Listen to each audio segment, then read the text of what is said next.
Whether you're spending the better part of your middle life hunting people across the galaxy for the atrocities they commit, or running into people who are obsessed with lube, it's important to understand that this podcast contains scenes of violence, adult language, and if we did our jobs right, disturbing subject matter.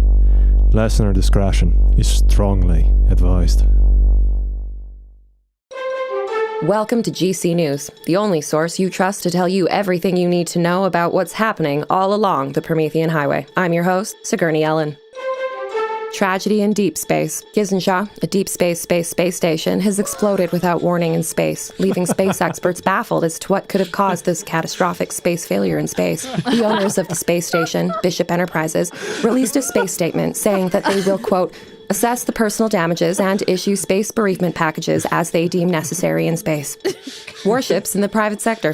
CorpSec has unveiled their new fleet of Sentry-class warships. After a controversial bill was passed early last year in the Assembly, CorpSec is now the first subcorporation to be given authority to construct and field its own Sentry-class vessels. At the official unveiling ceremony, the executives were unwilling to give out details on potential future contracts for these colossal ships, leaving some investors concerned for the company's bottom line after such an enormous expenditure.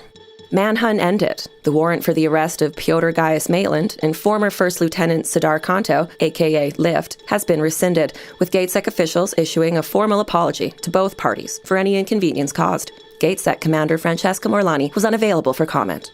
Academic storm. Seemingly out of nowhere, a book on historical astroeconomics is taking the galaxy by storm. After its publication in every academic journal on the Promethean Highway, including many that didn't even make sense, the controversial book, The Fundamentals of the Principles of Historical Astroeconomics, is causing quite a stir in the academic community, with some lauding it as a bold new take on galactic commerce, and others decrying it as an incoherent, vaguely libertarian ramble not worthy of the paper it's printed on. We'll be back with more after these messages. It depends on the value of the paper. That's the point.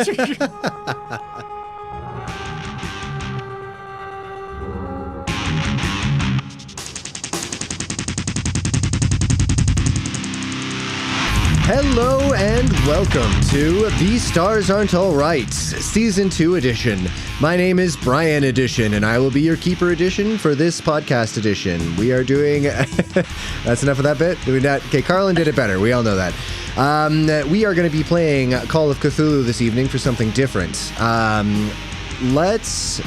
Before we get into that, let's also do something a little bit different and a little bit weird. And we're going to go around the table. I'm going to get you guys to introduce yourselves, which we totally remembered to do last session. You're going to introduce your characters, and then I would like your characters to tell me what's the weirdest flavor of lube that they've encountered. Can we start with Catherine? Why? Why me? We'll actually end with Catherine, too. Hello, I am Catherine, and I play Faith Juno Angevin, our local galactic preacher from the Church of His Light. And she found a specific flavor of lube once, and now she doesn't really use lube very often. She doesn't have a lot of sex. WAP. Sorry. But she did find out. Yeah. She did find a horchata flavored lube once. Horchata? She was really into. I'm into it. That is a crazy... I didn't need to know that, Alex. Horchata. It's the best type of donut. Horchata? There's horchata flavored donuts. No. Where? Yes, they're really good. It's like an Give me the horchata everything. If there was actually horchata flavored lube, I would be into it. Also, nobody needs to know that. Too late. Moving The on. stars aren't all right at gmail.com. Give us your horchata. Look out for future product placements in our gift store. Somebody else do something. Well, thank you, Catherine, for exposing your horchata lube fetish. Tom. Hi, my name is Tom. the artist formerly known as Lift. And I am playing Alastar Bran, the strangest type of lube that Alastar's encountered. There was a weird conglomerate of people who continually participated in orgies, and they loved like strawberry flavored lube, and that was weird. One of them was almost a dog or something like that. Almost coyote. Anyways, that would be it. But I'm hearing tell about this horchata flavored lube, and that could be good too. A little nutty, a little A bit of cinnamon. cinnamon. Moving on. I'm just gonna push the mic away. Hell yeah. Well, thank you, Tom. Leah. Hello, Leah here, playing Glade Walker, or the Mask, the more cheery side of her that we all know and love. Mm-hmm. And, well, come on, Glade doesn't need lube. Whap. So, but It's a callback. It's my humor. Anyway, continue. but I mean, for the Mask's purposes, blood's always worked quite well. Ew. Oh. Ugh. Well, that's horrifying. Okay. So, does the mask I've made them speechless. only have sex? There's no way I can riff on this. I don't think as a penis haver I can riff on this particular joke. What is it about rare steaks that just gets the mask going? We're in rare form tonight. Ha! Alberta beef. There we go. We just have we're just trying to one-liner our way out of our discomfort. Nope, sitting it. Yeah, sitting it, living it, much like the blood. Thanks, Leah. That's great. So, Alex, Yes. you really got teed up. Hi, I'm Alex Collins, and as you all know, I'll be playing Pepito Burrito, a 4-foot-tall interstellar gnome who runs a intergalactic food truck that appears at random locations and dispenses baked beans. And Pepito Burrito's the strangest type of lube would be not just baked bean, but baked bean bussy. It's a baked bean bussy flavored lubricant. Incredible. Amazing. No notes. Sorry, a bussy, Catherine, is... it's another name. It's the name for his food truck. For his food truck, yeah. It's not quite a big bus, so For it's sure. a little bus. It's a In bus. fact, it's a diminutive of public transportation. So next time you're telling your boss you need to take the bus, you should just say, you just need some bussy. This is that's what you should do. Holy shit, we're in rare form today, boys. So Alex. Pyotr Gaius Malin. Pyotr only is interested in lubricant as a commodity, which he can trade futures of.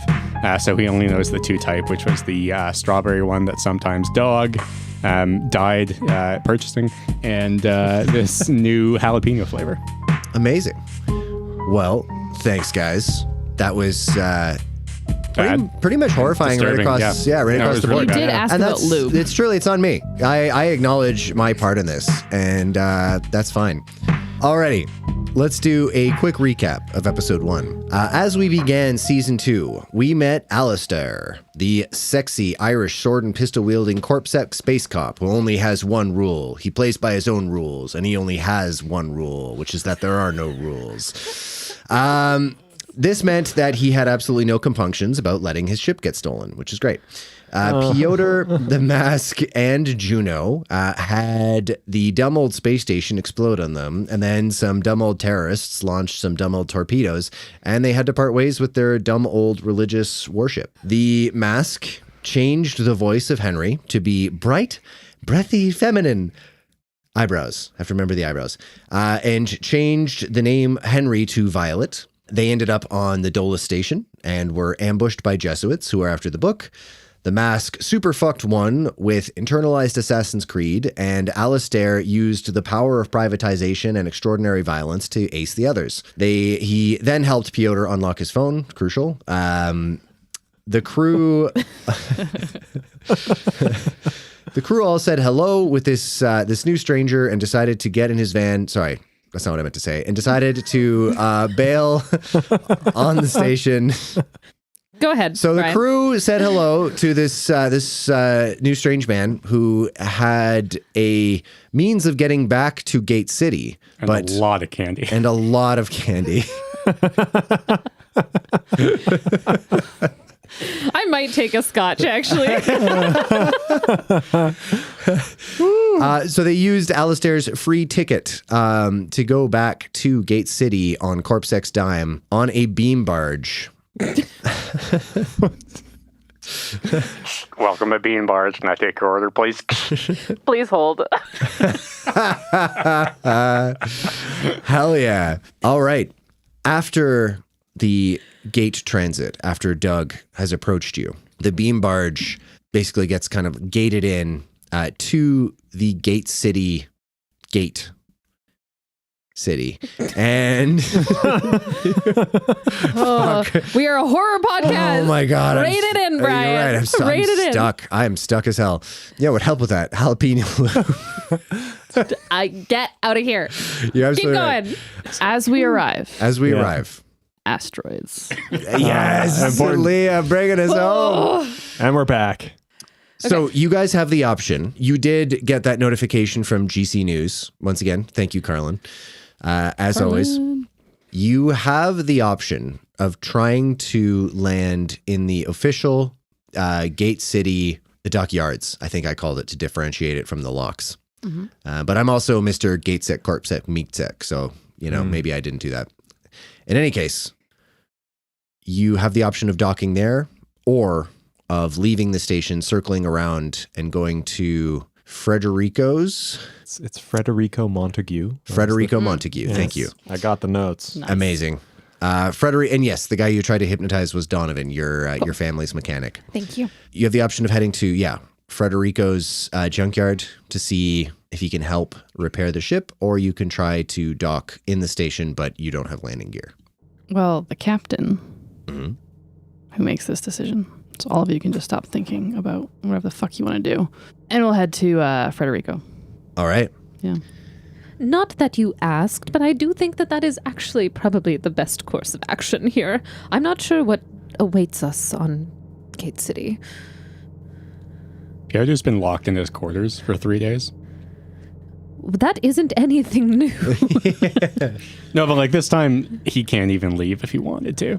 The door won't open. And he keeps on asking Henry for help, and there's nothing.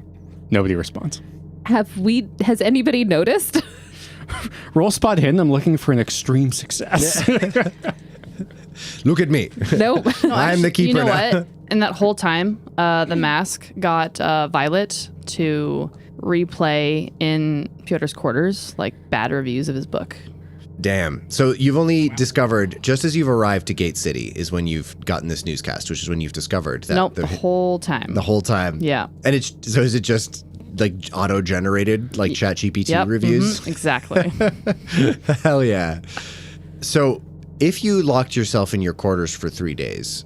I didn't lock myself in there. If you had been locked in your quarters for 3 days, you'd probably die. Who locked you in there? Yeah, who locked you in there? Well, I got in there. Somehow the door locked. I tried swiping up on it. That didn't work. And Henry, I usually rely on Henry to open the door for me, and Henry's not responding. Oh, I see what you're doing. You're a dum-dum. I get it. Old man. We gotta go find this boy. It will probably take you a few hours to get out of the gate and around the station to Frederico's junkyard. As you guys leave the station, you are exiting back out into the void. You see approaching the station one of the largest vessels that you have ever seen in your entire life. This is an Epoch-class naval vessel. In letters painted on the side as large, if not larger, than the Violet King Henry itself, several times larger, you see the bones of Ymir, one of 4 Epoch-class capital ships that the USC Navy fields, as it seems to be patrolling around Gate City. The bones of Ymir? The bones of Ymir, Y-M-I-R. You can see traveling around it, looking small and toyish by comparison, are naval destroyers and other naval capital vessels that would also dwarf the Violet King Henry. This Epoch-class vessel is measured in kilometers. like how enormous it is. This is a planet buster. Cool facts, anyway, Brian. That's unrelated. I just wanted you guys to know that was happening. That's probably not relevant at all. No, probably not. Thanks to you too, Buster. Yeah. So anyway, Pyotr's locked himself in his room. So, if we remember from last episode, the mask had taken a prisoner on the ship. Yeah, you have the and captured Jesuit. Yes. So they would have brought him to, I don't know, just an empty room. For sure. Somewhere. And tied him up there. And unless anyone wanted to check on them, but the mask has been in that room for like a while, or most of the time during the voyage. Okay. What is the mask doing? The mask is having fun. Okay. And actually, you know what? I feel like people would probably have heard the screams. That makes sense. Is the mask trying to get any particular information out of the Jesuit? Nope. Gotcha. The sounds of screaming echo through the ship's ventilation system, and it's terrifying and horrible to hear, but it's almost more terrifying and horrible when they stop. Whoever believes they should make a sanity check.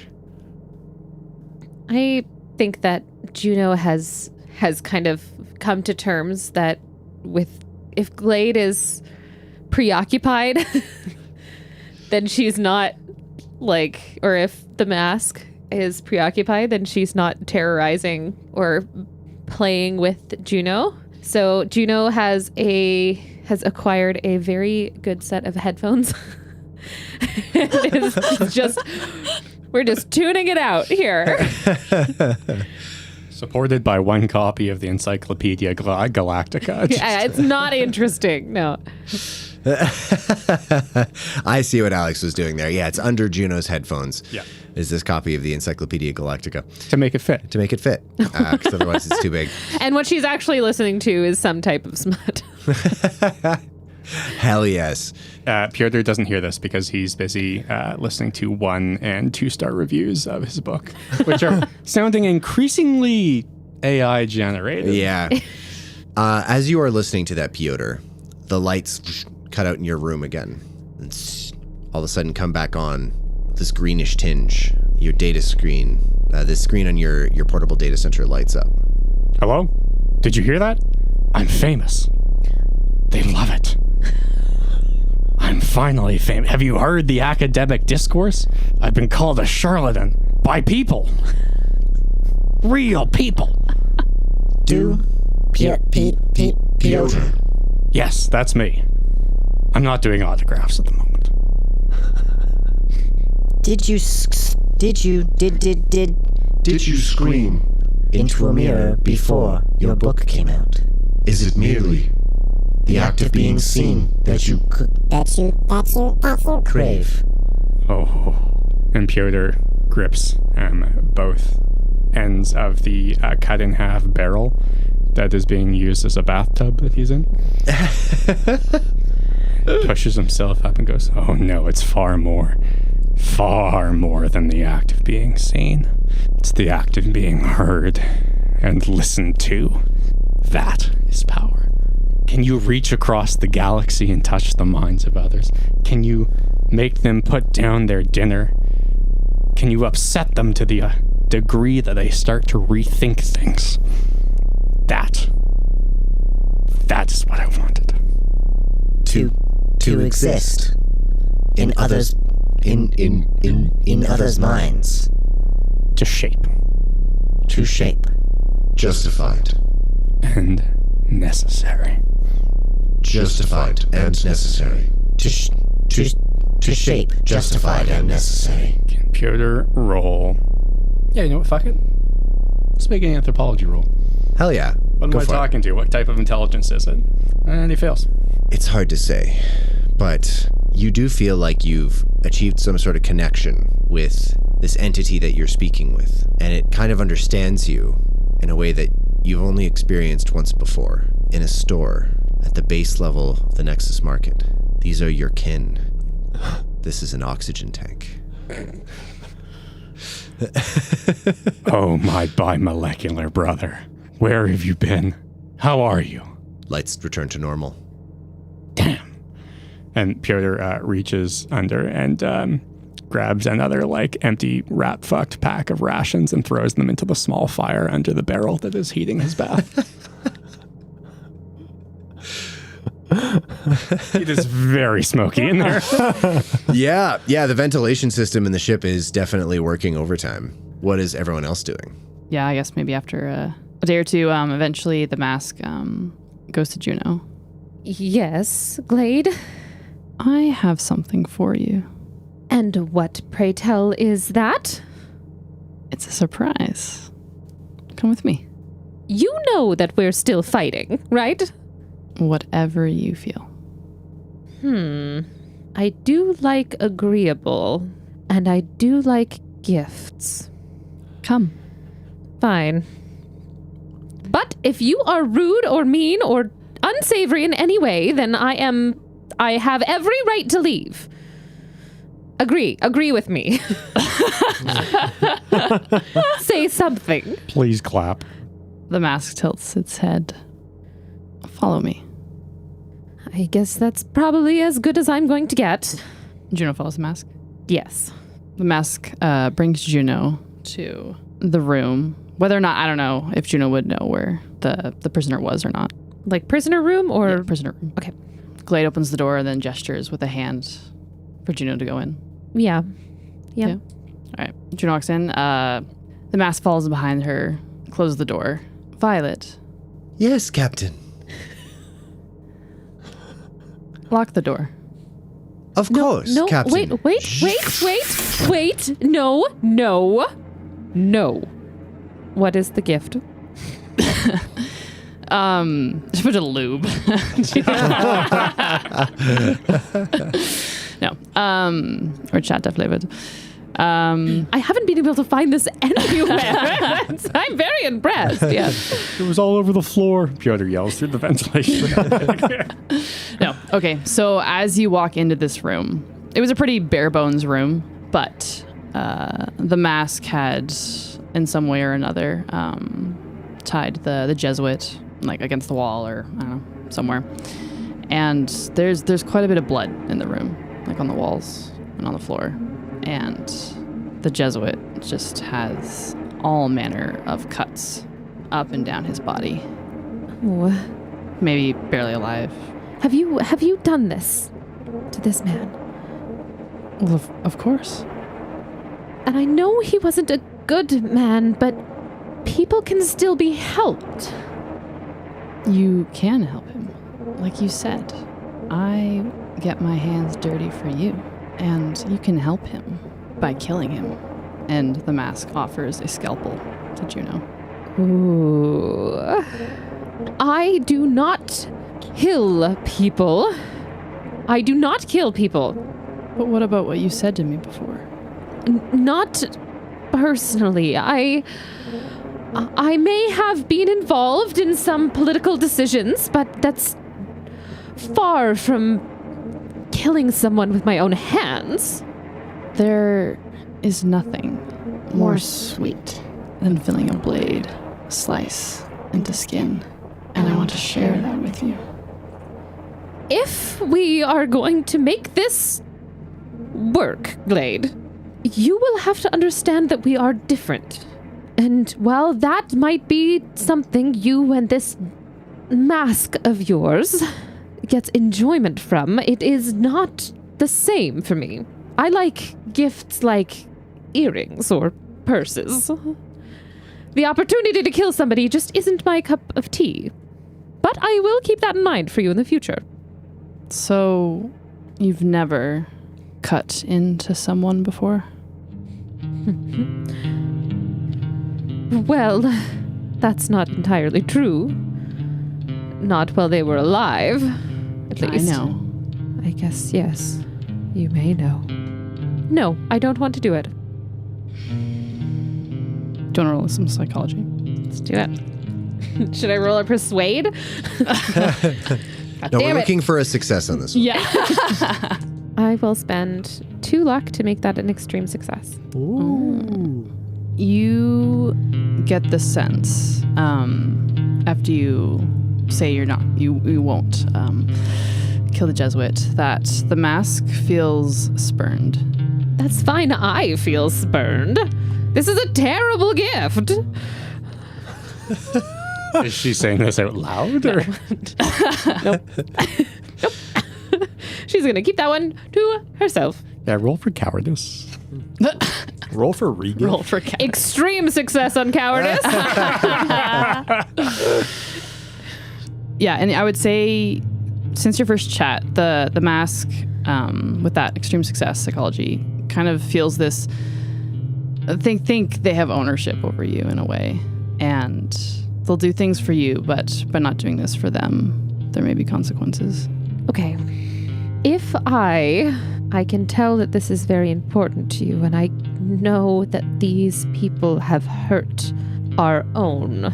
For soul's sake, they killed Percy. Speaking of Did they? They did. Do not do what you are doing right now and try to manipulate me. I am in charge of my own decisions, and you cannot stop it. I understand that this is important to you, but it is uncomfortable, and I don't feel as though I will be able to recover from this. What if it helps you? I don't see how inflicting trauma upon myself will help me in any way. I have shot people, but I didn't intend to kill them. You didn't. The Scar-faced man. Would that be a better gift? You do make a point. You know, when I look inside myself, I do hold resentment for some people. If it was the Scar-faced man here in front of you, would you not slit his throat?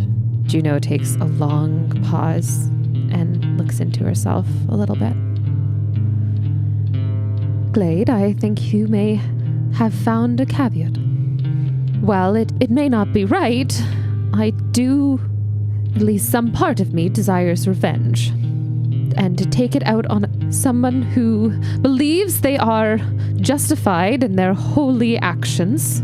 I know I'm not perfect myself, but I don't sacrifice people in that way, I don't think. I think you've sacrificed many people without realizing it. I'm done with this conversation. So you won't kill him. As they offer the scalpel towards you again. Juno takes the scalpel. And she breaks it. She shoves it against a wall, breaks the scalpel. No, I will not.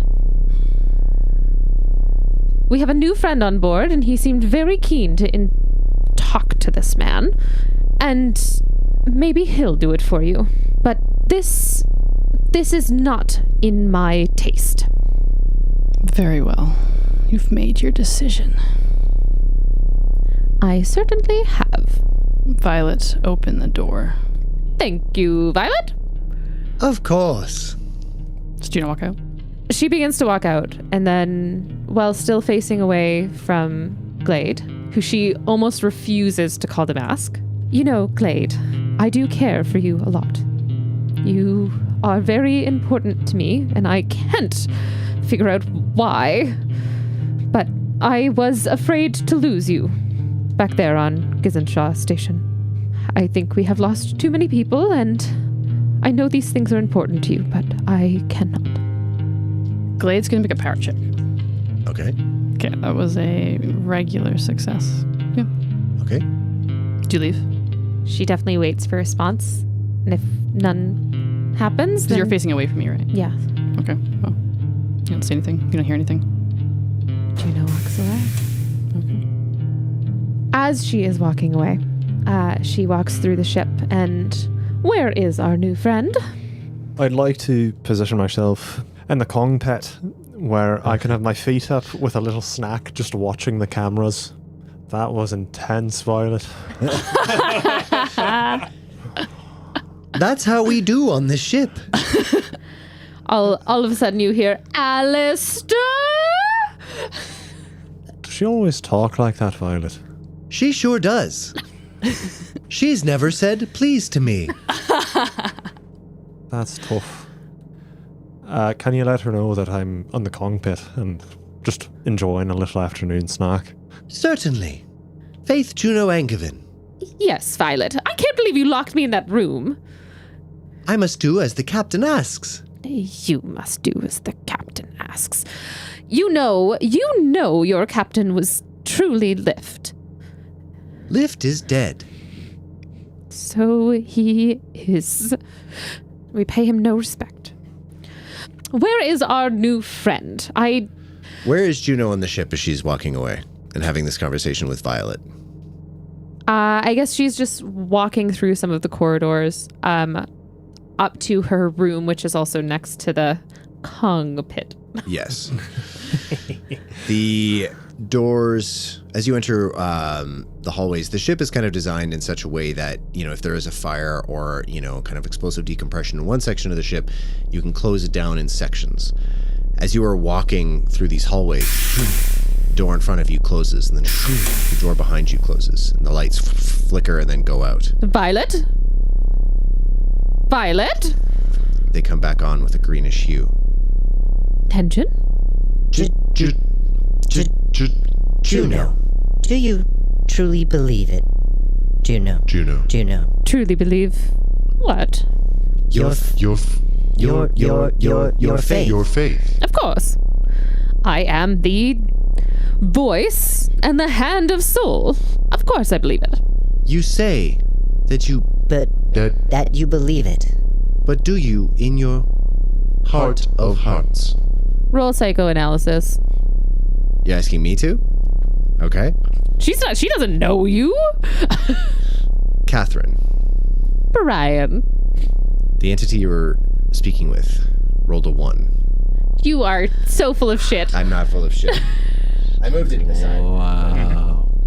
Fine, I will not contest your roll. And this entity has significant insight. Well, since no one is watching, Juno feels compelled, almost like charmed. Something inside of her has been plucked like a string after seeing that man almost dead, being asked to kill him and contest her views. She wanted to kill him. She is devoted to her church, but more so to the people who poured themselves into her as she grew up, and those who sustain her lifestyle now. Whoever this entity is would be able to see that she believes sometimes, maybe not all the time, she believes that she believes in soul, unshakably. However, there is a level of doubt within her, and that level of doubt is maybe not in Soul himself, but rather in her, and whether or not she is the right person to be the hand of God. She is resentful and thankful, but she is not always steadfast in her belief. But she has totally gaslit herself into thinking that she is like the number one everything. That's a lot of insight. Yeah. That's a one worth of insight. Are you happy, Brian? I am very happy. So in that head nod. Yeah, in that nod. As Juno is taking the time to think about this, the voice comes back. Belief. Serving A purpose. Belief to get what you need. Thank you, Juno. The lights shut off again and then turn back on. Doorways at the end of the hallway open. She shakes her head. She goes, "What? I can't even remember what I just said. Who? Violet? Yes, Juno. Send that big Irishman down to Glade. He will want to know. And where in the hell is Pyotr?" I will relay your requests to Alastar and try to find Pyotr. Pyotr? The ship relays to you, Alastar, that either Juno is looking for you or Juno thinks Glade is looking for you. Violet, just to be sure, Yes. am I supposed to respond to that sort of call, or? Juno has no rank on the ship. It's entirely up to you. Perfect. I'll just stay here then. Do we still have the Very good. video of us being able to watch the room where the Jesuits being tortured? Yes. Oh, perfect. Until it looks like they might actually kill the person, I'll just watch and make sure that they're not in imminent danger other than, the torture thing. It flips back to the screen, the mask. What does Alastar see? After Juno leaves, the mask kind of just stands there for a little while, not moving at all. And then, almost suddenly, the blade comes out of their wrist. Totally fine. Okay. Hell yeah. Hell yeah. Extreme success. Yeah, so and with one swift movement, the Jesuit's throat is slit. Alastar, Yeah, Violet. the Jesuit is dead. Yeah, Violet. You don't really know this about me, but I have this problem all the time, actually. Anyway, well... Sorry, your problem is that you're always watching Jesuits die on TV? Normally wishes. more in person, but this is close enough. Not leaving him alive long enough to answer questions. Question for you, Violet. Has the captain always been a sociopath? I'm not equipped to make psychological evaluations of the crew. All right. That being said, Uh-huh. this mask is it's a whole ass thing.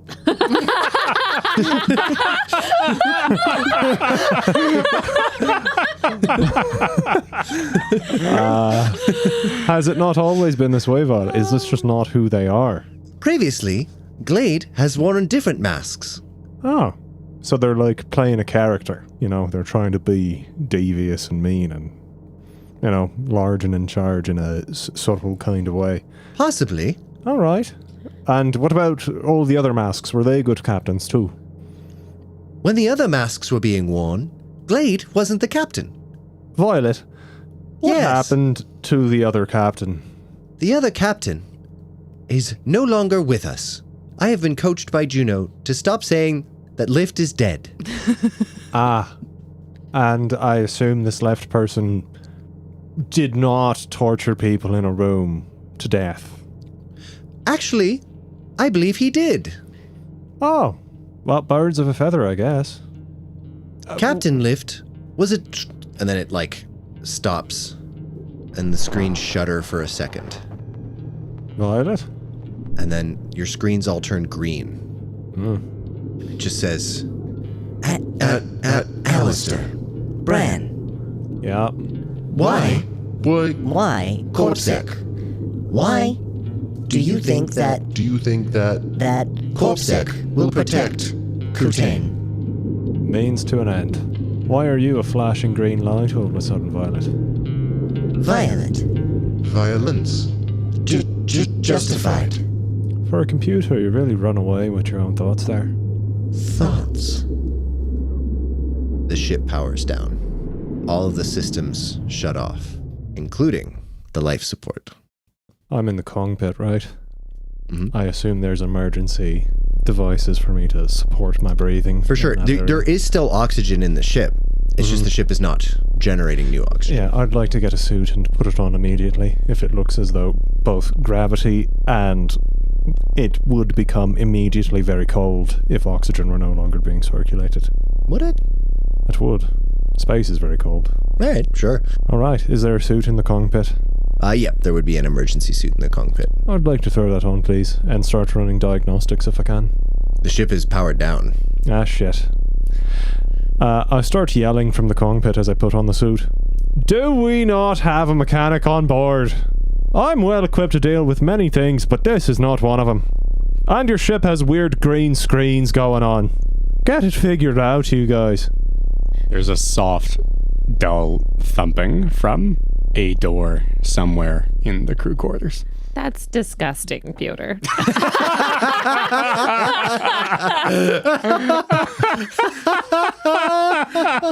There she is. Like 4 dirty jokes this year. Yeah, you're doing so good. So proud. This is Oh a my new god. high. Yes. This is a personal record. We're so proud of you. I'm also proud of you. I feel like it's your influence. Probably. Continue. Nope. The thumping stops. So, in your room, Pyotr, It's very smoky. it is very, very It's smoky. becoming much smokier. So the ventilation has now stopped. And the hot tub barrel is still going. Make a constitution check for me, please. That's a fail? The room starts to spin. Oh, no. The gravity generator's gone, too. As you are floating, the spinning feeling gets worse, and you feel weak, and Pyotr passes out. And if I recall correctly, famously he announced that the doors to his room were locked. And now Less there's so no power. locked and more he doesn't know how to open them. Yeah, Uh-huh. The mask. Is it like completely dark then? it is dark in the ship. Okay. The mask is going to make its way to the generator Okay, room, the engine room. for sure. Mhm. Floating through, you make it to that room, and it looks like the ship is totally dead in the water, which is very unusual. Can I try to figure out why? For sure. Go ahead and make a mech repair check. Regular success. Regular success. Okay. On a regular success, your first thought is like the only reason all of the systems would shut down would be some sort of like catastrophic failure, like a power failure, basically.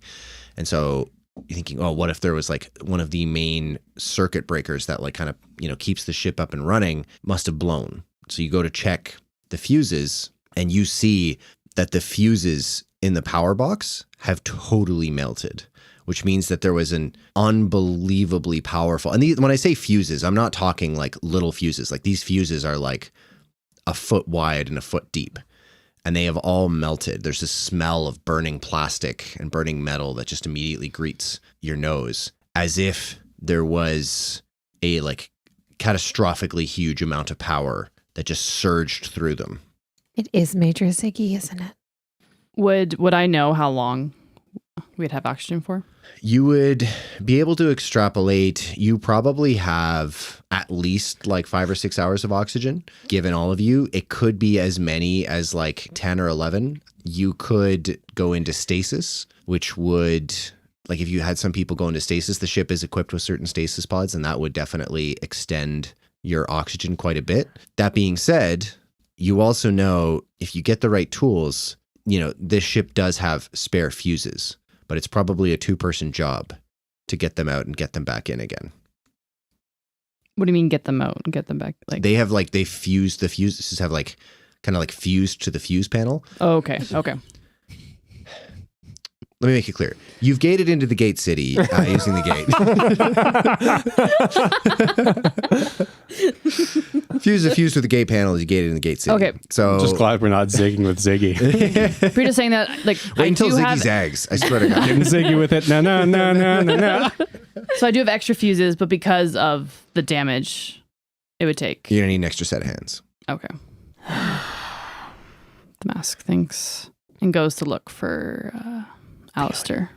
No, okay. No. Juno does go to look for Pyotr. First step would probably be to check in his room. That's where I was. Is gonna go. usually where he is. Judo heads down to Pyotr's berth. Door Pyotr closed. was born 63 years ago. It was 58, thank you. You make your way to the berth. Sorry. The birth of your Hi, I'm. Yeah. I have no decorum. This baby comes out, it's like 25 pounds. That's a joke for us. A little inside joke for Yeah. us. So, I don't know how much a baby weighs. yeah, That's- Alex doesn't know. How much That's did you the weigh as a baby, Alex? I have no idea. Oh. Somewhere between 25. I was a middle child. 25 No one knows. No one paid attention. Heyo. Lucky you got a name.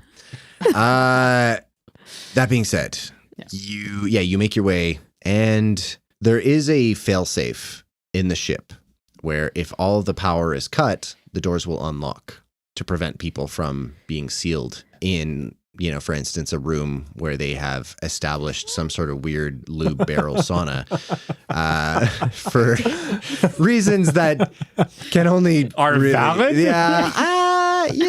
Hey, I'm all for validating lube-based saunas, but here we are.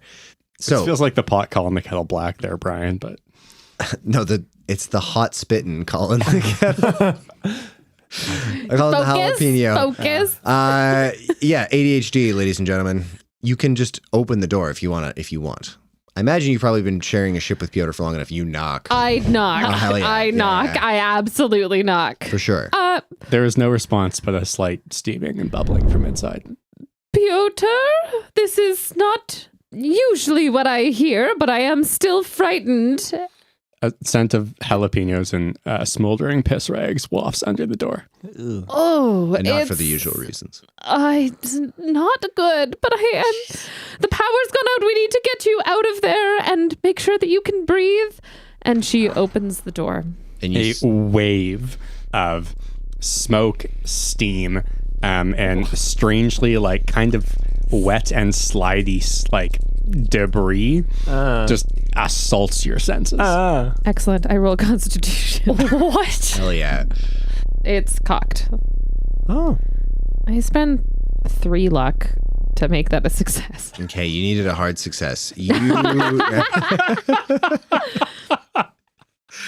As you open up the quarters here, and you get that wave of smell, you see Pyotr, as you are coughing and hacking, you see Pyotr having passed out, floating Oh, this is terrible. in midair.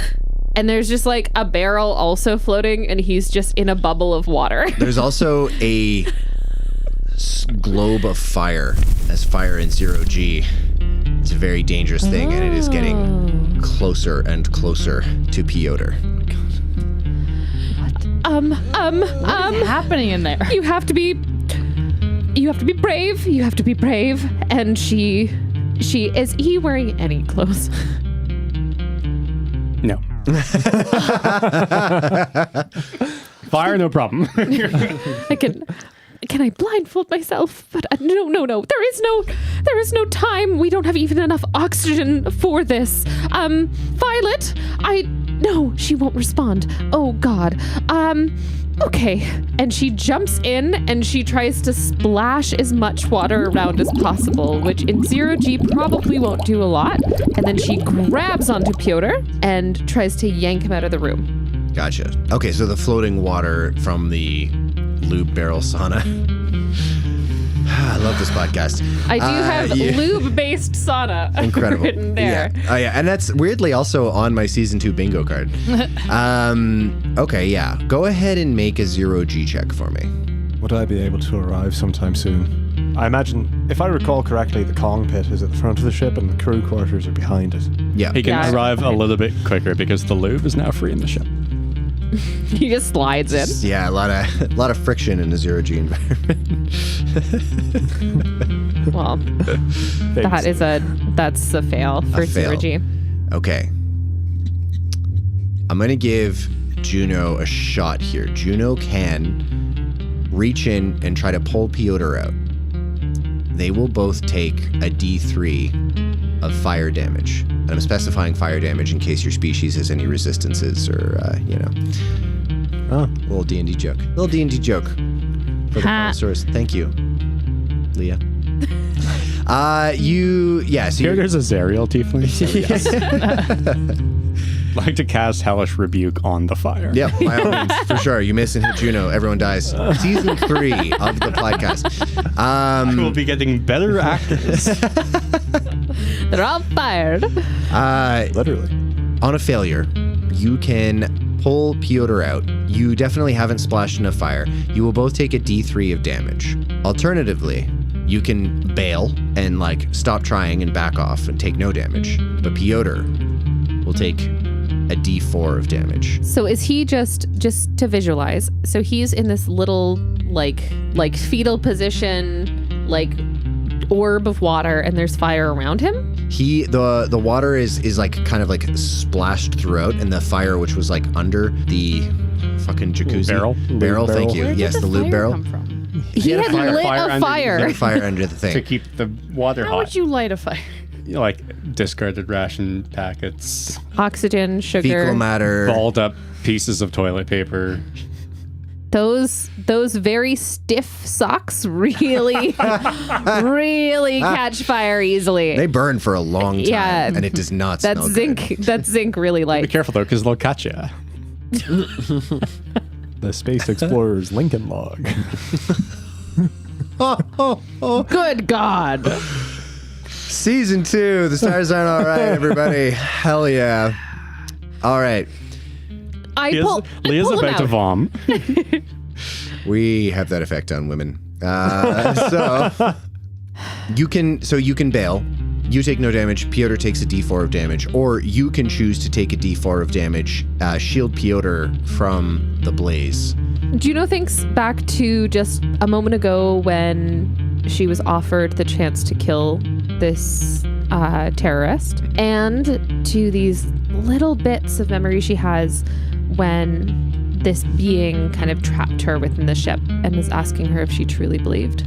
I do believe, and I can do it, and I am good. And she jumps in and pulls naked Pyotr out of the room, and she takes damage. Takes the d4 herself, or is she going to share it with Pyotr? D3 each. And she's not sharing. A D3 each. She's not getting that close to him. That's so Juno. Still That's selfless, Juno. actually. Yeah. Still pretty fucking selfless. Both of you go ahead and roll a d3. D6 divided by 2. That is 3 damage for Pyotr. All right. I got a 1. Still a 1? 1 point of damage. Okay. What is Pyotr's health at right now? Pyotr's health is at 4. He went from 7 to 4. Okay, that passes. He is already unconscious. Yeah, he's already unconscious. Go ahead and make a con check to see if you... Wait a minute, 1 sec. I need to see if you... That's a crazy Juno's making a sanity check. Yep, for sure. Oh, that is... She fails her sanity roll. Yep, forget it. The mask doesn't need to kill all of you. You're gonna do it yourselves. Just kick your feet up. Sorry, You'll be fine. Wait, let me get this right. Juno gets the opportunity to torture somebody, and she's like, no, and she's fine. And then she sees Pyotr naked, and she's like, my psychic can't take this. You're right. Yeah, If you that's fail, exactly what I'm saying. D20 of psychic damage. No, I'm just kidding. Pyotr, you take a major wound, and you fall double unconscious. It's like extra spicy unconscious. Okay. A lubricated state of unconsciousness. You could say. Extraordinarily lubricated state of unconsciousness. So, what is Pyotr's major wound? He is burned across the left side of his body, going from his hip to his shoulder. That's you Wow. took the words out of my mouth. He has no ears. He has no ears. This He's burnt ass, severely Shrek burned. ass looking motherfucker. I would say the pain shocks you awake. So we're gonna go reverse. Usually you would fall unconscious. This you fall conscious. As you. That's what the double unconscious That's the means. double It unconscious. actually It's like a just goes negative. back. Yeah, exactly. Double unconscious is a double negative, so you just get conscious again. You scream in pain. Pyotr goes, Ah! I'm famous, don't kill me! Ah! Why do you lean into the mic to scream? I hate you. That makes sense. I believe it. As Except Pyotr, we're all affected by yeah. I hate all of you. this. That makes sense. As Pyotr screams this, there is a hand. As you are trying to pull away, Juno, you get like this burn. And as for you, it's like mostly superficial, but obviously it's a burn. It still really fucking hurts. And so you actually start tumbling in the room, and you can see the globe of fire approach. And then a hand reaches out and grabs the collar of your shirt and pulls it back. And you see Doug with expanding foam fire extinguisher just... And you see the foam just expand and extinguish the fire, and he closes the door to the room. Doug, thank you so much. I You were just such a good friend. Doug. Yes, Pyotr. Can I tip you for your firefighting services? He just kind of takes his flashlight, which he had left kind of like floating, pointing into the room, and then repositions it, leaves it floating in the air, and then doesn't answer you.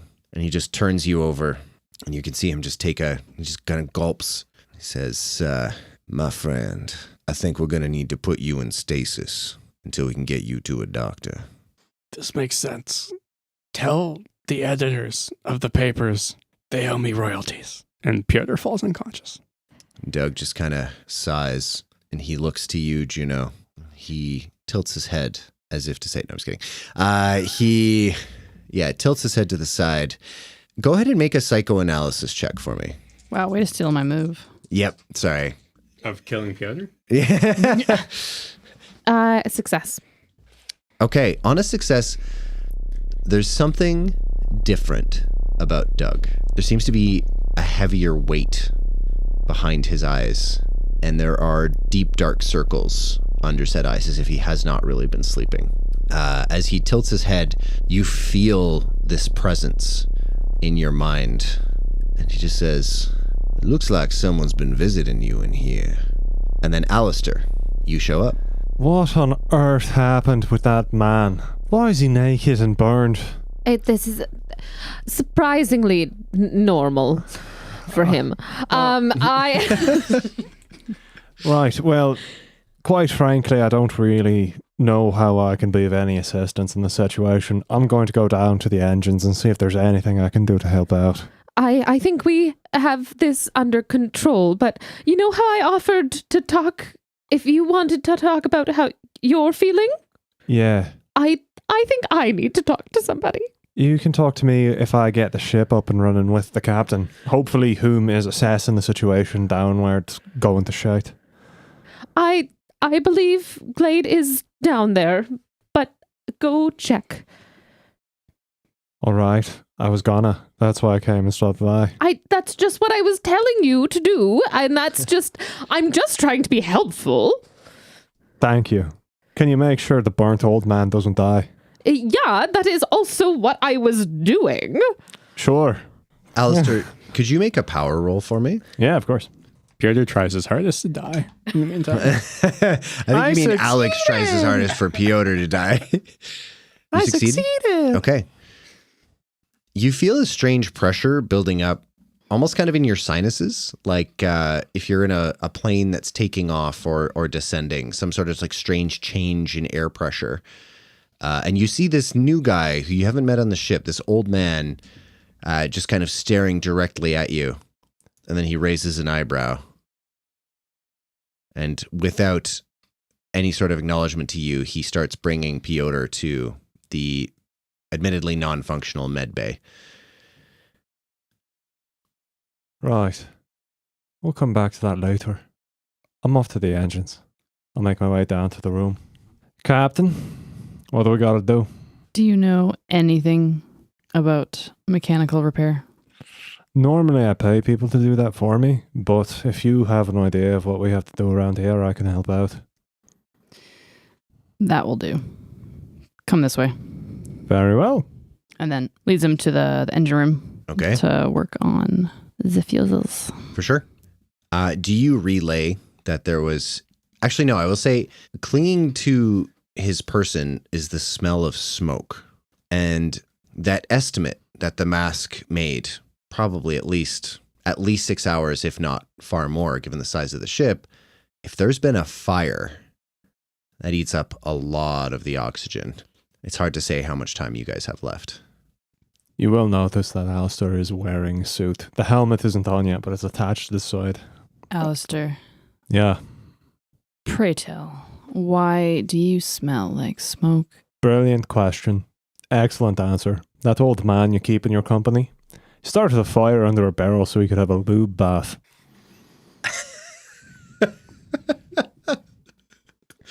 Insightful, this one. I am going to kill him. Well, you might not have to do much work for that. He lit himself on fire after falling unconscious in the aforementioned lube bath. what he deserves. If someone says lube bath a third time, Pyotr just appears. Lube bath. And explains the principles of historical astroeconomics to you in the mirror. What you don't understand is I'm famous. That is torturous. Oh, horrifying. How big was this fire? Enough to warm. Look, I'm not going to repeat it again. It wasn't so large that it was going to light the room on fire in which he was resting, but it was big enough where he could relax underneath a lube bath. Pyotr, your eyes pop open. Like a Suddenly vampire. you feel much better. Yeah. Yeah. It will be a problem eminently. That weird man whom I haven't really been introduced to yet closed the door to the room, so eat up the oxygen in there and then die, hopefully. Doug. And pray tell, what is that woman doing? Muttering on about how she needs emotional support. I mean, Catherine looks so offended, but I mean... Fine. In her That- defense... You don't hear this. That woman is... Oh, it was the woman that was the problem, not my assessment of her mental To state. be fair, yeah, No. Juno did just get like carpet bombed in like 2 sentences. Anyway. Sorry, what did you say she was doing? It Oh, appears, fragile mental state after seeing that naked old man burnt half to death. Which, I mean, if you've never seen it before, bit scarring. Perhaps, Captain, far from me to assume. But if you do have a plan, maybe something we could jump to. The mask tilts its head at you. Let's get to work. And then, goes to work on the fuses. Okay. Because you have help, you can make a mech repair check with a bonus dice. All right. Hoorah. Oh, wow. Oh, Ooh. Was that a good ooh? No, it's exactly the same, isn't it? yeah. That's a fail, and that is too much luck to give. Gotcha. And that's with the bonus dice? Yep. Fucking cuck. The fuck are you doing, Alastar? You told me to pull on the fuse. I don't... It is kind of difficult to work with Alastar. You haven't really known him for very long. Can I say? Please, by all means. I want to say, like, the mask is difficult to work with. Ooh. Okay, I'll allow it. Because the mask doesn't typically do repairs. That makes sense. So, like, if it was Butterfly Glade, like, she'd be, like, giving clear instructions, like, we gotta do this. But the mask, not so much. In Glade's head, there is a moment where the mask, having up until this point had perfect confidence that it could take care of Glade and protect Glade from anything. Now in this moment where the mechanical knowledge is there, your hands are moving, like it's like they're doing tasks. It's like the other versions of Glade are trying to drive, but they can't because the mask has both hands so firmly on the wheel, and a little crack in the mask's confidence that it can protect Glade appears. For a second, I thought you were going to say an actual crack happens in the mask. I'm like, that's kind of cool. But That would be sick. Yeah, fuck it, let's do that. Yeah, that sounds great. That's a little on the nose, guys. Anyway, this capitalist dystopia. Alastar, you would notice that the mask obviously kind of seems like we're getting nowhere. Ugh. And the mask just starts, typically like freaking ultra silent, like the captain. Like it's kind of eerie how quiet they are. But you can hear a little bit of heavy breathing under the mask now, like a frustrated breathing. Captain, What? anything I can do to help out a bit more? Do you need me to grab anything, perhaps a bag of tools? Get you more assessed with the situation? We need more time. We need more time. That fire's eating up all our time, Captain. Not to build pressure, but to simply state the facts. You want to keep the crew alive, including yourself. Got to make choices fast. Not everyone has to remain alive. One of them's already practically dead, but they still burn oxygen, Captain. Alastar, Yeah. you seem to be a man of simple means or it sounds like you like to get your job done. Yeah. No fuss. Yeah. Not too many silly emotions to get in the way. Not when I'm working, no. Would you go and assess that dirty old man? And if he's just a waste of oxygen, would you do him in? He's going into stasis, Captain. He's not going to be using oxygen much longer. Into stasis. Captain.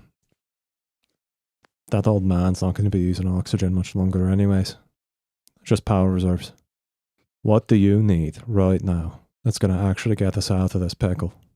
I can stand here and help all you like. I'm just a pilot. Don't fix shit. Can I grab you anything?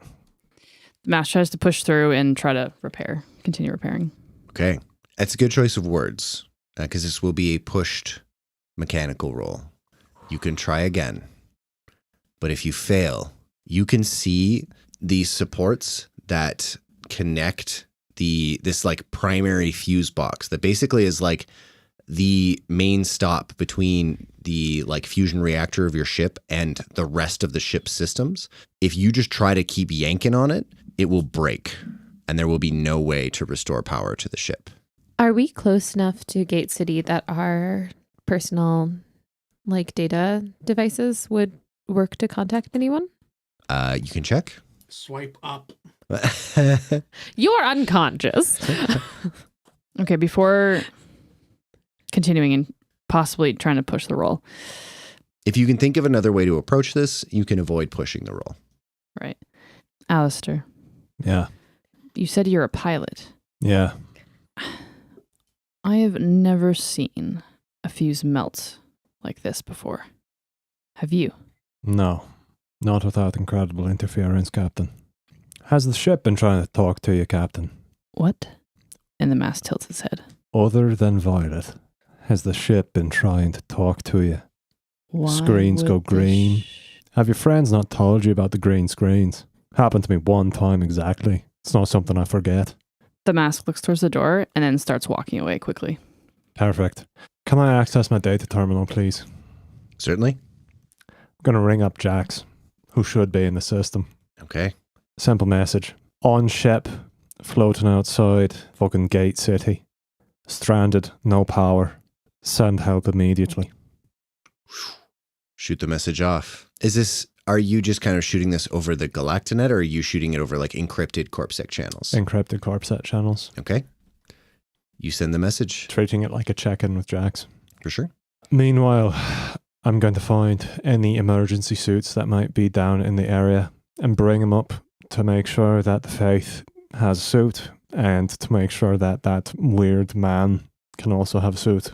Don't know where the captain's going, but I assume she's got control of herself. When you say the weird man, you're referring to Doug or Pyotr? If you're going into stasis, you don't need a suit. So Doug. Yeah. Good news. You're not the weird man. Yeah. You begin running up the suits, Alastar, and then you get another message back from Jax on this channel, which says, "What did you do to your ship?"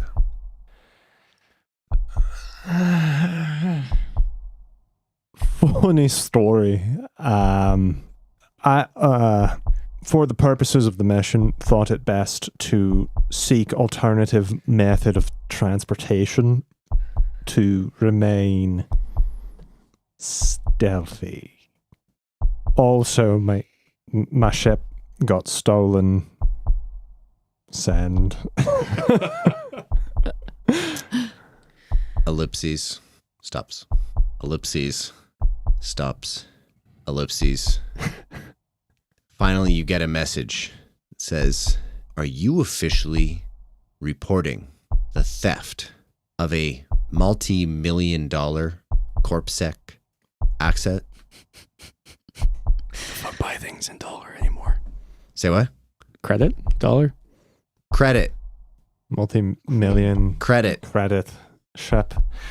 Yep. Thanks, Alex. As I continue through the ship, making sure to check every corner so I don't miss anything, still new to it and all that, I'll respond. Officially, wasn't stolen so much as fell victim to a horrible terrorist plot. That sounds better in my head. Yeah, I'll send that one off. So, period. Stolen, period. 2 separate messages. Yeah, you know what, Jax? It has been stolen. I appreciate you trying to keep me honest on this whole situation, but we're still running out of oxygen here. I'd really appreciate cutting the sass and helping us out here. Send. Also, I found the people who have a book that's connected to our whole thing. So, you know, ship lost, book gained. Win-win, or lose-win, balances out. Net gain, whatever. Send. It's a voice message. Yeah, it's a voice message. You get a message and it just says, describe this book. Haven't gotten a good look at it. They keep it hidden. No one's allowed to look at it. You see, when we jumped into space, the Faith who was carrying it had a weird seizure almost. They don't let me study it. Send. You are now, this is the message you receive. Mm-hmm. You are now at least 100 million credits in the hole for the loss of your ship. Was my fault, Jax. Confirm the name of that book, and maybe rescue will be forthcoming. And then the channel, the chat disconnects. So bitchy. I try to find the Faith. And, of course, that weird man with Pyotr. All right. Faith, are you Juno? Are you with Doug? Yeah, with Doug and Pyotr, getting him into stasis. Does get him into stasis, which I realize is kind of a dick move to you as a player, just to be like, we're shutting you up for the next little bit. That's not my intention here. I want to say fair and valid. Enough of you. Alastar, you are going to look for the Faith, as is the mask. Or actually, no, sorry, I don't know what the mask is doing. The mask is going to go find Doug. Oh, okay. Incidentally, the mask will also find the Faith. Alex is just, his eyes are closed and he's just in stasis. He's in stasis. I'm in stasis. You're not in stasis yet, bitch. I'm going to make you earn the lack of money I've paid anybody. Wake up, honey, you're on fire. No, I was on fire. Now I'm buoyed. Okay, darling, I'm sorry. I will say, yeah, so the mask, you will find them first. You find Doug kind of prepping Pyotr to enter stasis, but he's not in stasis yet. You piece of shit. Fuck you, let me have this. Yeah, you find them. You can see them preparing. Pyotr looks pretty fucked up. Like, Pyotr is like pretty obviously badly burned. Juno is also like pretty significantly burned. I mean, I guess if you think of somebody like being hurt 10% of their total wellness, I don't know, what's your hit points? 12. Oh Okay. So I'm less only than down to 10%. 11. Yeah, so it's like that's a lot. Juno is fucked up in a statistically significant way. Glade's going to make a power check. Okay. That's a fail. The mask walks up and addresses Doug. I need to talk to you alone. He's just kind of like seeing to Pyotr, and without looking at you, he just goes, which one of you needs to speak to me? I do. He sighs, and he kind of hooks up a lightly pressurized IV to Pyotr, and he turns to you, Juno, and he just says, don't let him enter stasis until this bag is completely empty. Otherwise, the freezing process will burst all of his blood vessels in his brain, and he'll come back when we thaw him, immediately have an embolism and die. Right. Oh, okay. No stasis until the bag is empty. Full? Why don't you just wait for me until I get back and I will put him in stasis? Doug, I have to admit that you're very good at cleaning and very good at making soup with old cabbages, but medical advice isn't something I would normally take from you. This is not the first person I've put in stasis, Juno. Right here. keep an eye on him. I will keep an eye. I actually think I can maybe help stabilize him a little bit. For sure. Go ahead and make a first aid check. Nope. I lied. Your failure in this case is just that with burns, there's not a whole lot you can do. You can keep it clean, like you can make sure the wound is clean. It's just kind of gross tissue damage. It's not like you have like a barrel full of lube or anything you could apply to it. Yeah, exactly. You're already as moisturized as you are going to get. Man's lubricated. With jalapeno. And it's spicy and hot. But yeah, so your failure is less of a lack of knowledge on your part and more just don't have the tools or don't know where to look for the tools that you And need. am incredibly grossed out by Pyotr in general. Yeah, it's naked Pyotr. This is an eldritch horror of its own, to be fair. Doug looks at you, the mask, and he just nods and then gestures like lead the way. The mask tilts its head and then turns around and starts walking. You leave the room. Lead him. He will follow you, but you can tell he's not following you terribly closely. He's leaving a little bit of distance between the two of you.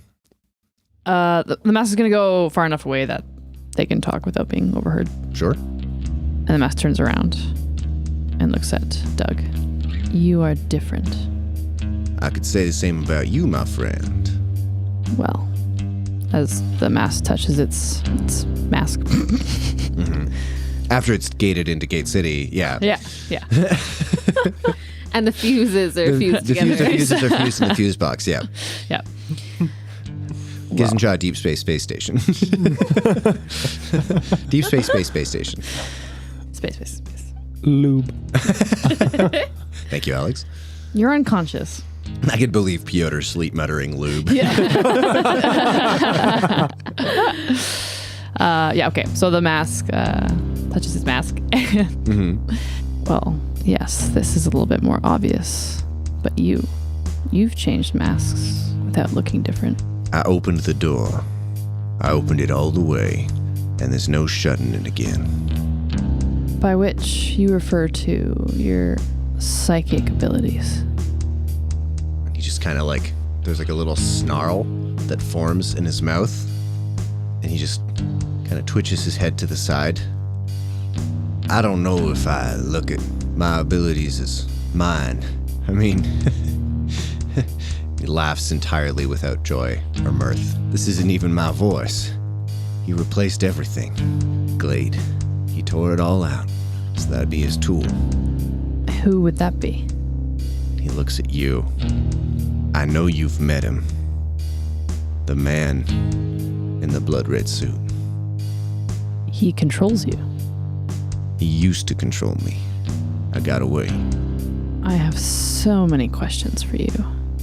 But unfortunately, right now there are more dire matters. We are literally running out of air. Yes. Now, our newest guest, Alastar, mentioned something about green lights flicking on and off, and violet turning off, and something else speaking. By what is he referring to? That I'm not quite sure of. I have noticed the green lights. The lights shutting off and then coming back green, but I haven't been spoken to by anything other than violet. Well, can you find out with your abilities? My abilities don't really work on machines. Well, what would you suggest in this situation? Ideally, we don't asphyxiate. That would be step one. I don't know what's happening, Glade. And you can say he chose to call you Glade. And even though he's looking directly in your eyes, he's weirdly giving the impression of looking past you to someone else. She's not here. We both know that she is. Well, I won't allow it. And how's that working out for you? Are you keeping her safe? Are you keeping you safe? You don't know anything. You hear a voice in your head as Doug's mouth stays closed. I know just a little bit more than you think, my friend. The mask grabs its own head. Don't fucking go in there. Why, a little crowded? I will kill you. Like you got him killed?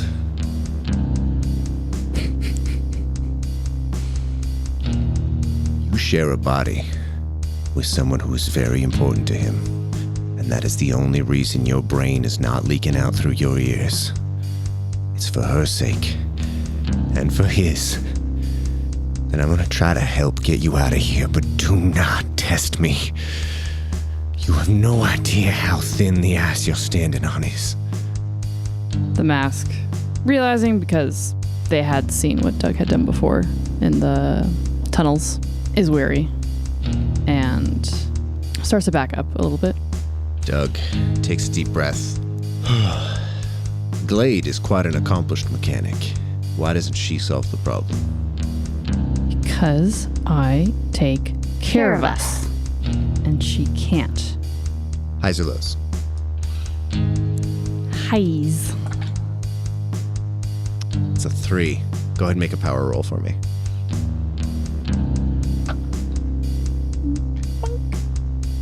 That's his fail. Doug is going to burn 8 points of luck Shit. to make that a hard success.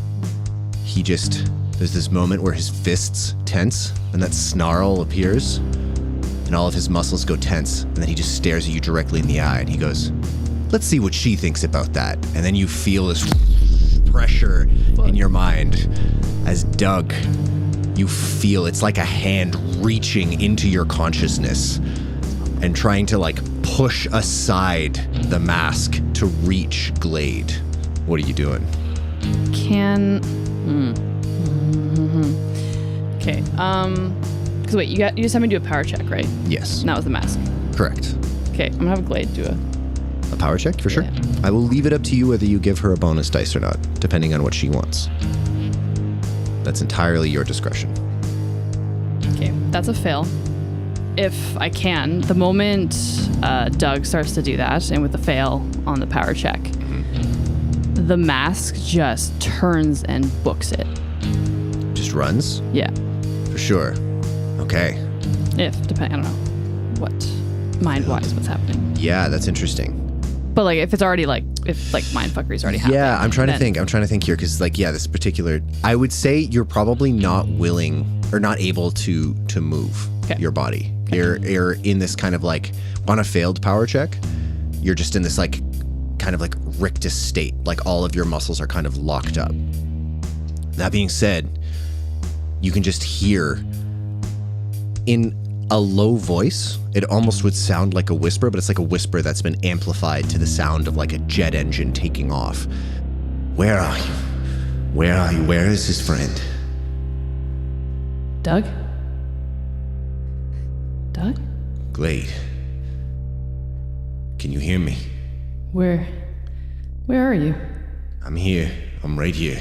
This is not protecting you anymore, Glade. It's not doing its job. It's gonna get you killed.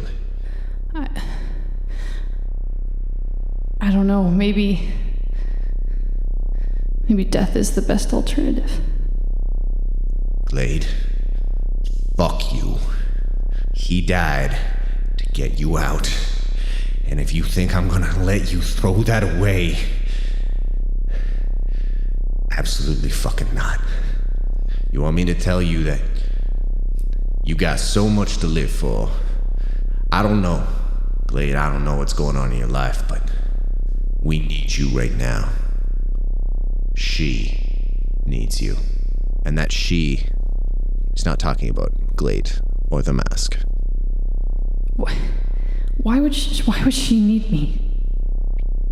And this image flashes through your mind of the darkened ship. The oxygen, this knowledge that the oxygen is rapidly depleting. And then the image of Juno, her lifeless corpse floating in 0G, having asphyxiated totally blue. I don't know if that's what happened, but we're saying it for narrative purposes.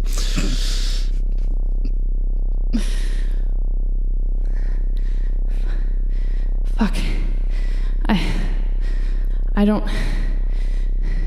Yeah, it's different this time. I don't know how to take back control.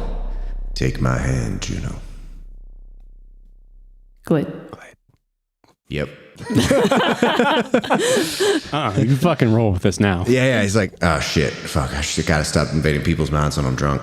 But that didn't mean I give up invading people's minds. Yeah.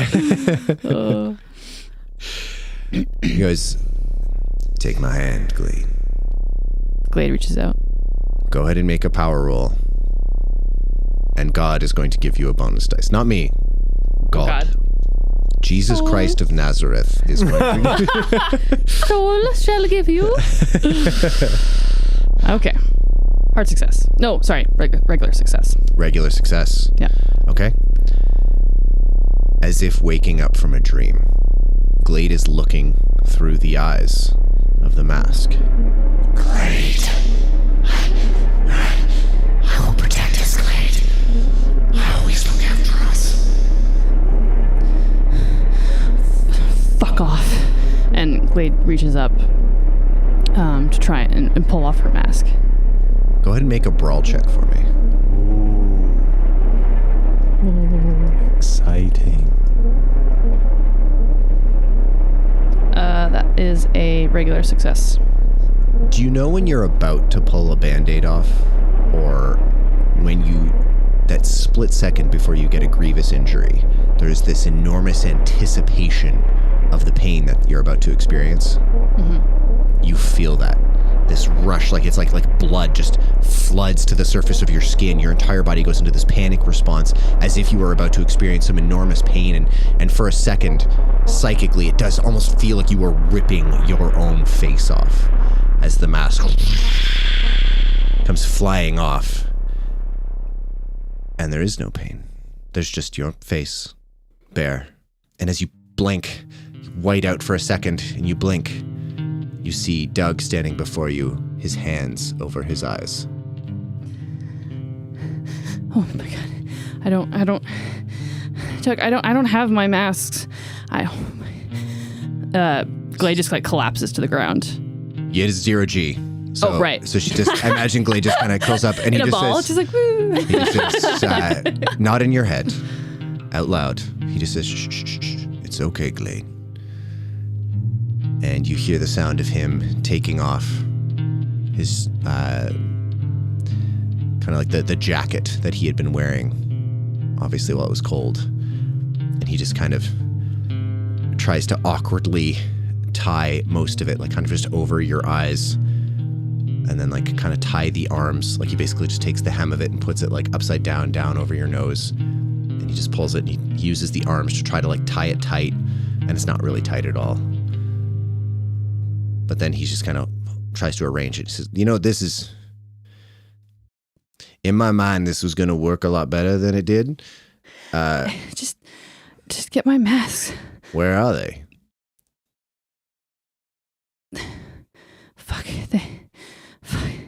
Fuck. It locked it. It's in my room. It's locked in a chest. Okay. Is there a combination? Do you have the key? No. Don't bury me again, Glade. Regular power check? If you'd like. Sure. I leave it up to you. You brought it. Oh, fuck. It's a fail. It is holding tight to that information. I don't know. Okay. Fuck me. You got a knife on you? No. No, okay. Shit, just hold on. And you kind of hear Doug scurry away, and then he comes back, he pulls his jacket off, and there's like a little cloth that kind of touches you, like, wait, one sec. And then you hear him biting the fabric and tearing out little eye holes. And then he pulls it over your face. He says, all right, you tie up the rest. I think I've proven this is not my bailiwick. So it's like... It's like, imagine like a little, tiny little like white rag basically like a mechanic's rag that he's just kind of like torn little eye holes in, like Zorro style, and then just put across your face. Okay. Wait. It needs to be more than Zorro. That's up to Glade, but Right, this is just sorry, the solution yeah. that Doug has come up with. This isn't enough. Can you just... I mean, I'm not looking, which is admittedly making this whole thing a lot harder, but... I can't do anything without my mask. Can you just go grab the chest? I don't know why I didn't think of that. That makes a lot of sense because there's no gravity. He goes to get the chest, and we will leave Glade there for now. Alastar. I feel like probably just holding on to like a railing. Holding onto a rail. Yeah, for sure. Yeah. For sure. Alastar. Yeah. You find Faith Juno with Pyotr, who's still getting ready to go into stasis. Do I see the IV tube Yep. going into him? For sure. Perfect. Faith. Glad I found you. Suit for you. Put it on. Thank you. Do you know anything about stasis? As she says, well, she takes the suit. I wish I knew more. Why? Well, our friend here has suffered some burns and needs medical attention. Right, what happened to the strange person who was taking care of him? Glade, or whoever she is right now came to get him. I think they're having a conversation or a brawl of some sort. Right, what I need you to understand is that you need to put this on to keep yourself safe first, and then we can deal with the burning man who still has an IV tube running into him. Yeah? Can do. And she puts on the suit. Perfect. Now, while I've got you here, tangled up in a suit, I need to know a bit more about that book you're carrying around with you. Ooh, what book? Go ahead and make a fast talk check, with a penalty dice. Just because it's funny to me. I want to see what happens if you succeed. Penalty dice. Okay. Fast talk isn't as high. No. Sorry, I was trying to check to see if a 52 was a pass, but my fast talk is 8. So no, is what you're So saying. that's a fail. Gotcha. But my first roll was a pass. It was. It was. I can attest. Yeah. But it doesn't matter. Penalty dice. Well, clearly I didn't convince anybody of that. Yeah. All right. Okay. The book, Faith. As she's putting on the suit, you see this square piece under her robes as she's trying to stuff it into the suit. Now that book right there. You could just take it outside the suit. Make it a bit easier. No, you don't. I'm going to be honest with you. You don't want to see the book. I just need to know its name, Faith. Who's asking? Me, Alastar. And why do you care? Because I want to get us off the ship before we all die of asphyxiation. Why are we going to die? Why are we going to die? Faith, I gave you a spacesuit. It's not because they're stylish. Well, they're obviously not stylish. Exactly. Pyotr, when he goes into stasis, firstly, he's not going to hear my scathing indictment of his book.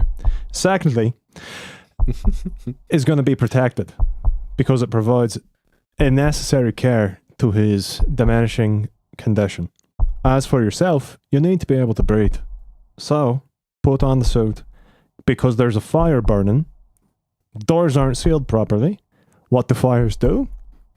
They burn oxygen? Correct. So you're actually running out of air much faster than you're talking. So, give me the name of the book, and we can skip this process and get you safe. You can see Juno totally zone out. She starts to look at the ground and she goes, "We are going to die." Faith? Faith. Where is Glade? Faith. Look at me. Look at me.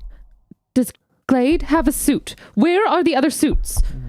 I have another suit here for that weird man who brought the naked Pyotr over here to the IV tube. We need another one.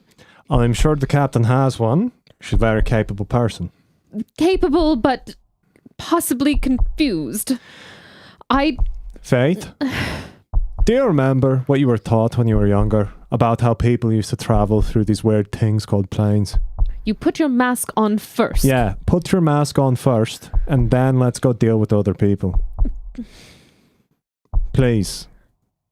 You lose people when you put your mask on first. I've been doing it my whole life, and I finally care about people, and I'm not going to let them die.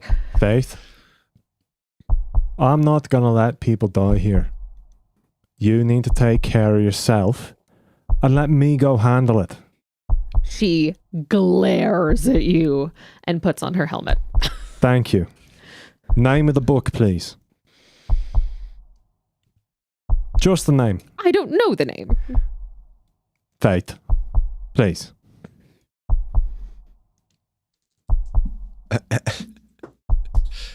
It's a book. Something demented. More specific, please. That's it. That's the name of the book. You realize I'm trained to handle these things.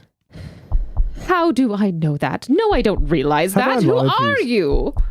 You haven't been talking to me. You've been more worried about your personal squabbles with the captain. It's been fun to watch on the TV screens. That is a... What have you been doing? Watching the TV screen kerfuffle.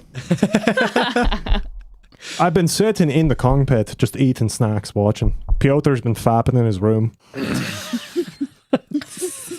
Well, that's nothing new. Exactly. You're Not all the having burns are fire burns. you're having public disputes on a small ship, and you expect me, a newcomer, who you refuse to acknowledge because you're still fighting with the captain. That's on you. What is the name of the book, please? How do I know I can trust you? What have I done that's untrustworthy so far other than save you from asphyxiation? Save you from weird terrorists fighting amongst lube? Is that what was in those crates? Yeah, did you not see the barrel that Pyotr brought back? I try to ignore him. Fair enough. Faith, not your enemy here. Trying to help. Name of the book. A lot of people who have tried to help or claimed they were friends have stabbed me or other people in the back. Faith, if I wanted to stab you, you'd be dead. Not comforting. My point proven. You're alive. Everyone else is alive. You're all clearly haggard and wounded. You were in that shape when I found you. May I please have the name of the book? Do you think you can handle I'm what is in this sure book? I can handle what's in the book, at least for a little bit of time. Once again, I actually put time and effort into studying these things. Have you? No. Of sorts. Yes. No, you don't know me. Your Bible does not count, no matter how eldritch and strange it may be. What's the name of the book? And she takes her helmet off of her suit again. And she and she reaches into her suit and pulls out the book. Thank you. And she has a death grip on it. You are not taking this from her. You do not touch this. I want You- the name, Faith. Please. The name. With a death grip on the book, the Librum Dementi. Thank you. Put your helmet back on. Don't put him in stasis until the IV tube is empty, otherwise his brain will explode. Right. Good. I'm going to go find the captain and that other weird man. Right. Thank you, Faith. No one just tells him his name is Doug. Yeah. Everyone's like, we know who you're talking about. Yeah. Which is kind of a comment on a ship with Pyotr, but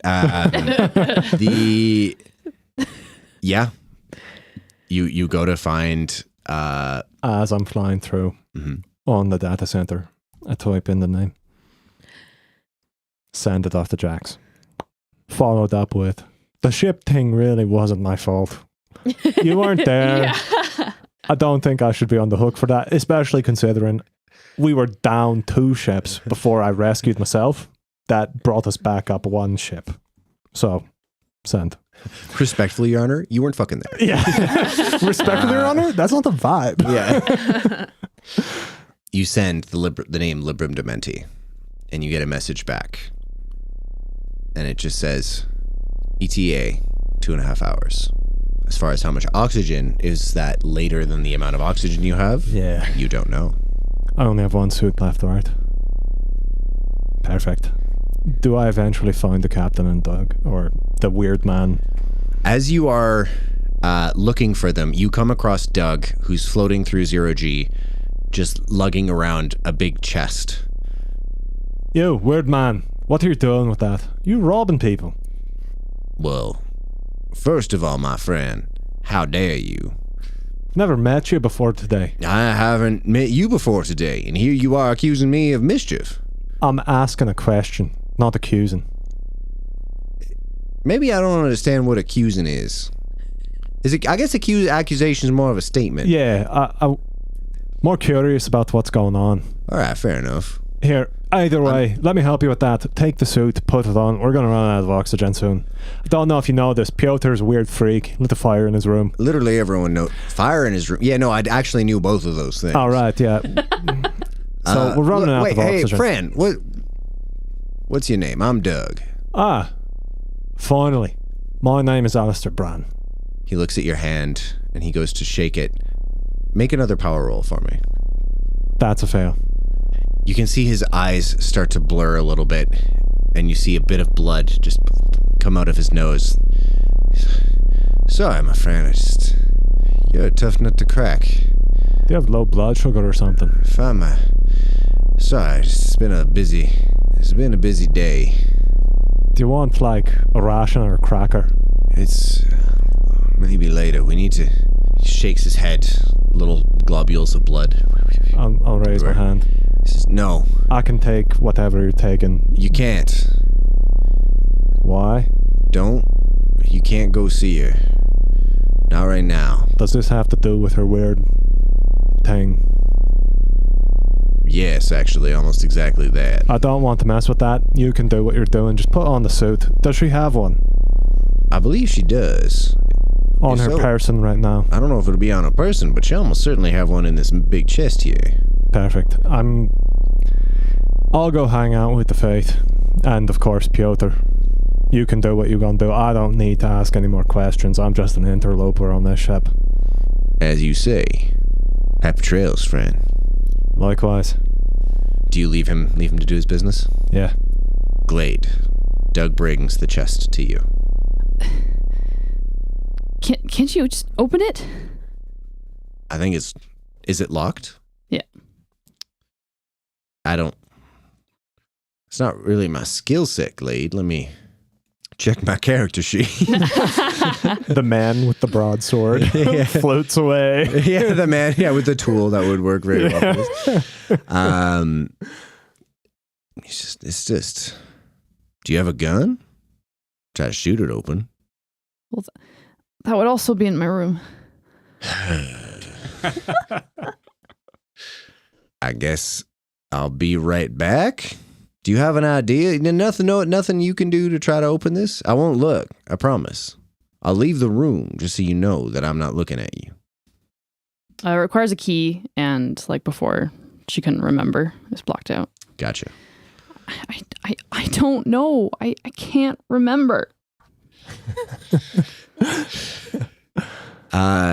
You hear, he just goes, all right, bet. And then you just hear this massive crash as Doug has obviously flung your trunk at a wall as hard as he could. And you hear that and the sound of the latch like shattering as he got a hard success on his strength check. Nice. And it breaks open. Breaks open? Yeah. All right, what am I looking for? This is I don't know why you packed so much lube. What flavor is it? Horchata. Where did she find it? I've been looking for this for years.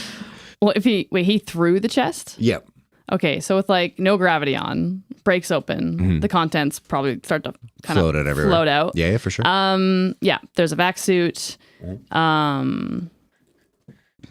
I'm gonna say currently, her whip's in there. Her her rifle. And then the driving helmet starts to float out. But there is a giant caved in hole in it.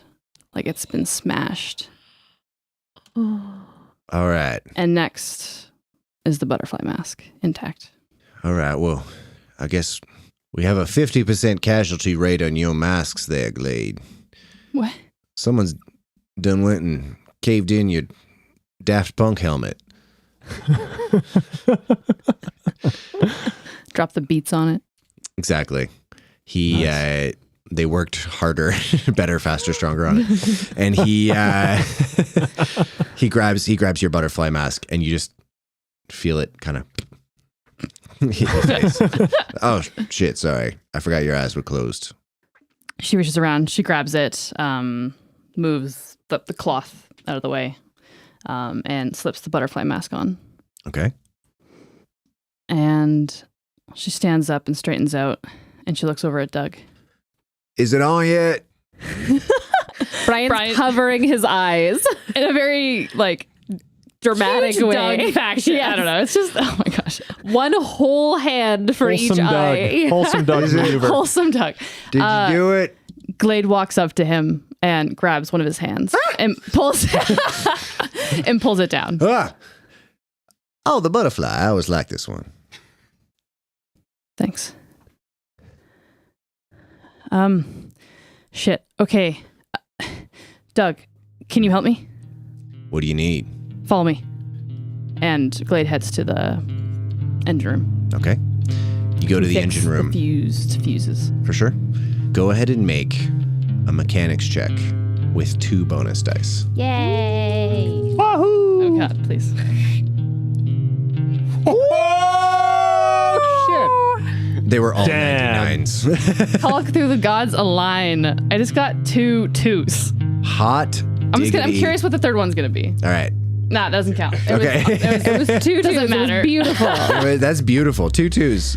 So total- extreme success. an extreme motherfucking hell ass goddamn shit and success.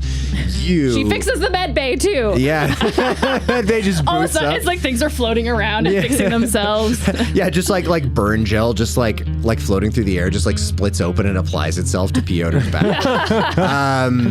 Yeah, you, with Doug's help, this is exactly the butterfly mask's bailiwick. Should I say Glade? This is Glade's raison d'etre. You manage to pry it loose, and it's just like looking at it now, the steps you had to take to pry those fuses are obvious. It's like thinking about a problem that seemed insurmountably difficult for you to work your way through when you were angry. Until you got the right cipher code. Until you got exactly. Until you got the right cipher code. Catherine's just making very moody faces. I'm sorry. Don't be sorry. I'm just sorry. You should be. But it's like thinking about something angry when you're like trying to like solve a complicated problem. When you're angry, it's just impossible. And now that you aren't, it just seems very obvious. All the solutions seem very obvious. Getting your tools in there with Doug, helping you pull the old fuses out. It looks like all the bedding for the fuses is still intact. The fuses themselves, they did their job, right? Like none of the wiring is fucked, none of anything like that. You get the fuses in. There's a moment, this breathless moment. It's like, Come on, you fucker. and then the little passive check light that just is basically just runs a very tiny amount of current through the entire system to kind of let you know if there's like a failure anywhere in the system. There's 2 bulbs on it, one red, one green. The green one lights up. You are good to power the ship up. Did I do that from the bridge? You could probably do it here from the Okay, engine room. cool. Yeah. Then yeah, Glade's gonna go for it and turn it on. You all hear everything turn on. The lights don't come on at first, but the very first thing you hear is just this like susurrus of noise that was noteworthy and terrifying in its absence, which is the air ventilation, the life support. Turns on, gravity is remained off here for safety purposes. That's not something that turns on automatically. He's like, surprise, bitches. Yeah, surprise. Welcome to the ground. The ship turns back on. Slowly. And you hear Henry go, I believe that my internal clock has miscalculated. Have I been powered down? And is everyone alive? Everyone's alive, right, Doug? Glade just kind of panics for a second, realizing, like, because it's almost like she's been blacked out for, like... Totally. Doug just, as far as I know. And he just kind of closes his eyes for a second. His eyes, like, roll back in his head. Yes. Okay. All right. Henry, are all systems operational? All systems are operational. Booting up now. Belay that last. Our communications array has been incinerated. So we can't communicate with anyone? Not from the ship. We can, however, maneuver closer to the station, and your personal data centers should connect to the Gate City network. Okay, Correction. You are within range of the Gate City network. Oh, okay. Doug, sorry, I'm really disoriented. That's okay. Where are we headed? It looks like we're just outside of Gate City. Right. And I'm assuming we were going to that junkyard. I believe so. Okay. Henry, can we continue course? I do not. I do not. And it kind of glitches out for a second and says, the last course of action in my memory banks was leaving Gizenshaw Station. I don't understand. I don't either. Oh, God. But that's not surprising. As I'm a ship. Okay. But, like, are we able to move, Henry? Can we make course for Gate City? We are 10 kilometers outside of Gate City at the moment. Would you like to set a new course? Yes. Where would you like to go? Federico. Montague. Montague's junkyard. Calculating. Setting a course. And the ship kind of like rumbles. Oh my God. Okay. Doug just kind of narrows his eyes. He says, we left Gizenshaw days ago. Who's been driving the ship? Well, we have a new pilot. Did you see the mask meet Alastar? Yeah. He's big, right? He is big. He's a unit. He's not nano-Irish either. He's full... Giga Irish? He's Giga Irish. Oh, jeez. He's been piloting the ship? He's been doing a pretty decent job, yeah. At least we haven't crashed into nothing. Can we try? Who is he? What? This is a very good question. You all seem so very confident bringing him on board, but... Fuck. Oh my God. To be honest, it kind of seemed like the mask was just making decisions. Yeah. Yeah, it was. Are you okay, Glade? That's a stupid question. Are you the type of not okay that I need to worry about? I'm fine. I'm fine. Just kind of exhales and go ahead and make a quick power check for me. All the power today. That is a fail. Fail. Okay. An unreadable expression crosses Doug's face. Something that you can't really quite place. The type of nod that doesn't say. Yeah. It's a very non-expressive nod, exactly. Well, it's because he doesn't nod. That's the problem. Okay. Glade, quizzical, not understanding Doug's face, runs her hand through her hair, and after touching it, slowly brings it back down. Because, like, the mask did not wash its hair. It reveled in all the gore. And Glade, seeing the blood... It's like crusty, dry thing just kind of floating through 0G. And then just, like, in one big memory swoop just thinks about Lift and thinks about the Jesuit. And I'm going to do a power check with penalty dice. A sanity roll, please. Or sanity, cool. Ooh. That's a fail. Go ahead and roll a d6 for me. 4. 4. So, no need to roll in the temporary insanity table. But Glade, just as these memories swoop in and hit you without the protection of the mask, it feels like 1,000 needles just slowly pressing themselves into your skin from every direction over your entire body. This frisson of like shiver just takes over you as you go cold, heart hammering. And that's where we will end tonight's episode. Thanks for making it this far. So ends episode 2. And we have great news. We have merch! Yay! Check out the link in our bio for more info. This podcast is edited, mixed, and mastered by me, Brian Gashgarian. All the music in the podcast is composed by me. Special thanks to Carlin for her voiceover work, and to Alex, Leah, Tom, and Catherine for lending me their talent for this. You can find us on Insta, TikTok, and Twitch at The Stars Aren't All Right, or on Twitter at TSAA Podcast. You can support us on Patreon at the link in our bio, and chat with us on Discord using that very same link. But, as a reward for making it to the end, I would like to remind you that koalas have fingerprints similar to humans. Most of all, thanks to you for listening, and we'll see you next time.